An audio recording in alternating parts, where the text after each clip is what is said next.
No, absolutely. In fact, thank you, Pierluigi, for your availability. Now, this interview will be very quick. More than an interview, we'll have a pleasant chat.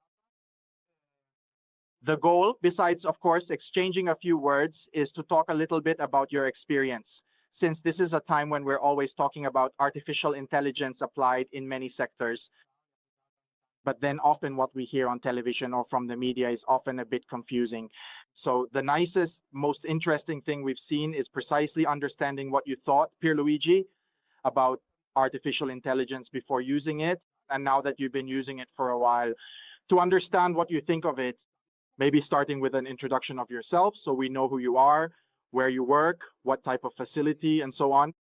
Yes, well, first of all, I'll say that I'm comfortable with artificial intelligence because it's supportive. In fact, when one is right now, I work alone, you see, so I don't have colleagues and I could find them, but it's much easier to ask an artificial intelligence and consult with it. Then there's also a sort of certain familiarity with this intelligence, so you can exchange words multiple times. The only difficulty is that it doesn't read photographs, I've noticed. So that's a bit of a difficulty because sometimes even laboratories send everything photographically. It's not easy, but the electrocardiogram, for example, is impossible to have it read. And it would be interesting if it were possible to read it somehow. For the rest, I didn't have much confidence in artificial intelligence, but I didn't think it could be so useful for an actual exchange of opinions. And I've realized that you have to know how to handle it in the sense that it can also give you wrong answers. But if you persist from another angle, then the right thing comes out. It reads analysis very well, which one doesn't even have time to read all of. It even finds things that are missed. So it's positive. And it also makes its diagnostic probabilities very explicit, so you can go and look for them afterwards. I've already done 2 or 3 cases with the intelligence that were really difficult, but they were resolved. There you go. I'd say it worked, yes. More than asking other colleagues, friends, whom I have among veterinarians, but before you call them and explain the situation, instead there it's very immediate. Of course. For the rest, I'm very happy. In fact, I'm not giving it up, I'm going on like this. Maybe I don't consult it that much because most things are just like that. That's absolutely very pleasing. It's absolutely very pleasing. Thank you for your opinion. Look, another interesting thing that, as you can imagine, changes from clinic to clinic. So it's always very interesting to get your point of view. And during your work activities, on a typical day, when do you use LAIKA? Where does LAIKA fit into your daily workflow, let's say? Well, I have to wait for a bit. I don't do it during work, especially not while I'm actually performing the examination. I need to take some extra time and do it properly. Now, another thing that's a bit difficult is showing things because I have to scan them myself and then send them to the artificial intelligence. But in this way, it gives me more answers. For example, I have blood tests. So I have to write, I'm sending the cat's blood tests and so on. And first it gives me the answer, the first answer. Then I upload the document and it only reads one page at a time. So every now and then, the whole version changes, you see. So you have to... Okay. Yes, it doesn't let you submit all the pages at once, you see. No, that's true. As soon as you send a question, that's also a presentation of an action you want to take.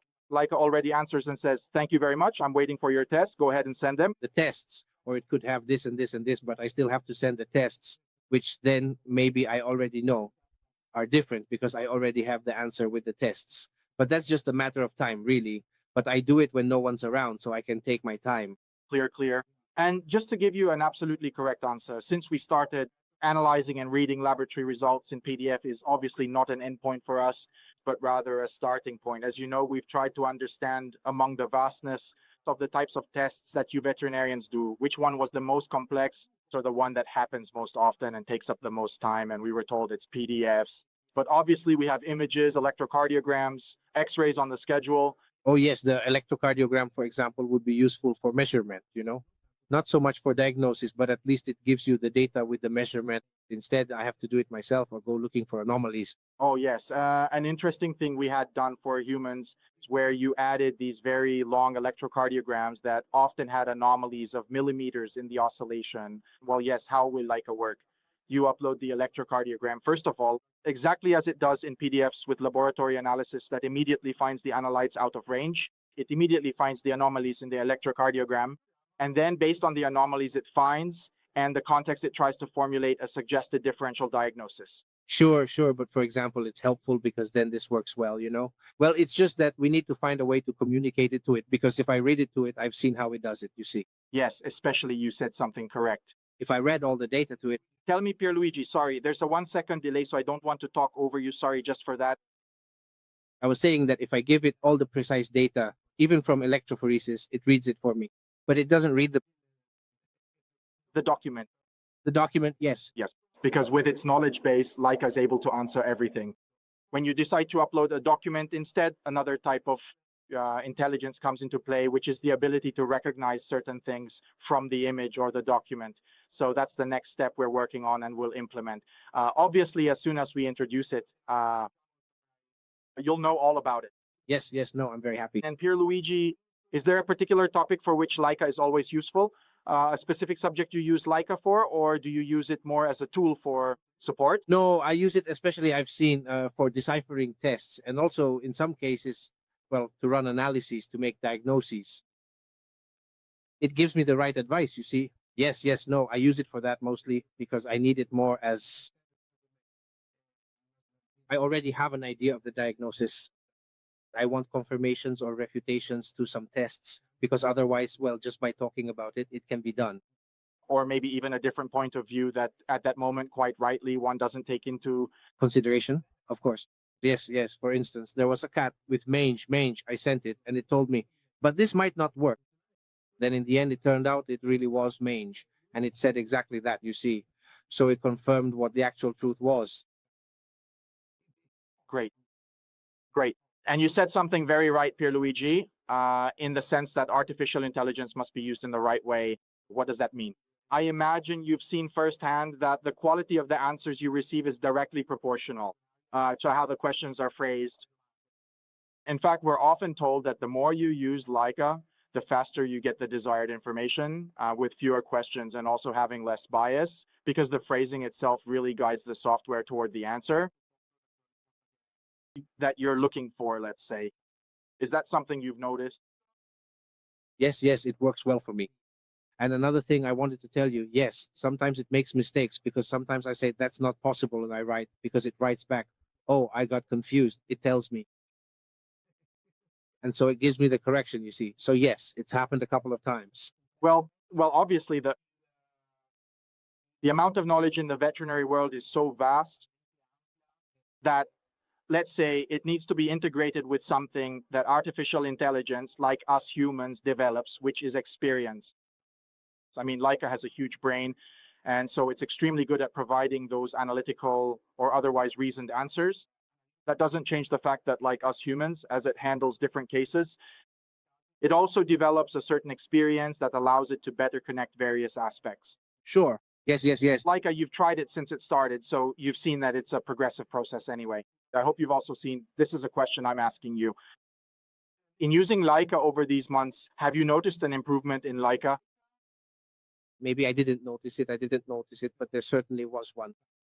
I felt comfortable right away, so I have no problems because it's a support. I consider it a support because it's not like I take what the intelligence says as a finished fact. Absolutely. I go and check and compare it with mine and see if it helps me, you know, in a diagnosis. Sure, it's not a replacement, but because, let's say, the big novelty that artificial intelligence brings, which is kind of what we thought could be useful to you, is the fact that if you, Pierluigi, today want to go and look for information, what is an MCV?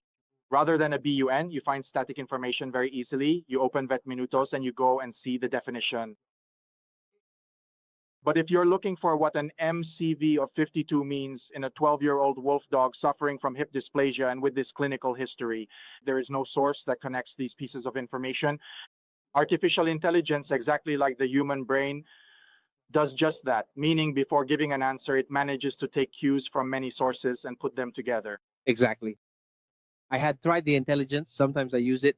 The other intelligence, the one called Gemini, I think. Gemini, yes. Yes. I tried it from there and saw it was already useful, even if much more formalized. It's like a collection from the internet. Let's say it puts things together. Instead, when I saw there was this veterinary one, it's certainly more suitable also because it's specifically aimed at veterinarians. Yes, it lets you create a patient. Now, this is interesting. What differences did you find between using these two large language models? That this one is personal. It's really like having a friend, a colleague to talk to who thinks like you want, but that's how it is. The other one is very schematic, very cold, in the sense that it answers any question, but tells you to ask the vet. It gives you many answers, many which, yes, are clear, but it's not that specific. But the other intelligence also helped me with something. It helped me, No, certainly. even outside of the veterinary field. That's the goal. Their goal is to sell to anyone. So their software doesn't have to learn to speak like a professional. Exactly. It's free there. I don't pay anything with that intelligence. It's just like that. But in my opinion, it's useful because I used to search on the internet, but it's tedious. It's difficult. Instead, there it already makes the extract from the internet for you. And here instead, it's something different. It's professional. I like it for that. Good. I'm very glad to hear that. And then that's our goal. I mean, our goal was to create a large language model that would be perceived by veterinarians as something professional developed solely for them. And so, from your description, I'm very pleased because it seems that, anyway, we managed to distance ourselves quite a bit from other large language models. Distinctly. I only know Gemini among the others, but this is distinctly personalized, very personalized. If it improves in those 2 or 3 things I told you, electrocardiograms, and maybe a bit more speed in reading, being able to put more data together, maybe it's even better for the intelligence too. Otherwise, it doesn't do it in sectors like in a movie or a photograph. It photographs everything. If one sees the movie for a moment, it's easier. Anyway, it's fine. And then I also like the contact I have with you, which is nice. That one can talk. Of course. And whenever you want, that even just to have a little chat, we are always available for you. Absolutely.